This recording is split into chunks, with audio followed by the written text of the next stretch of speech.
The Northern Territory's Housing Minister is calling on both sides of federal politics to make clear what they're prepared to commit for the next round of indigenous housing funding before the election. Jane Bardon reports from Elliott, 750 kilometres south of Darwin.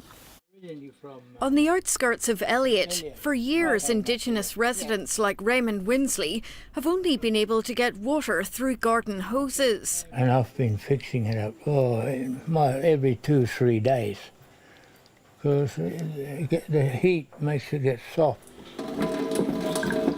The Territory Government has now come good on a promise made 12 months ago and allocated $90,000 to connect the houses to water mains. I came out and visited in September and listened to the community of Elliott and listened to what their issues were.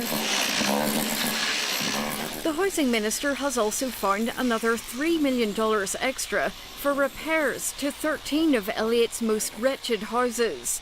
She's returned to see a local Indigenous company given the money, starting work in priority of need. Where one house is mainly all plastering, floorboarding or tiling more or less, and then to the worstest one is where we're going to have to rip floors out. Even though the federal government has said Elliott will never be included in its major funding plans for new housing, the Territory Minister Bess Price has said she's determined not to accept that. I would like the Commonwealth Government to make a commitment to make sure that there is future funds for future housing here in Elliott, because the people are so desperate out in these communities. Elliott was left out of the federal government's $1.7 billion 10-year remote housing programme.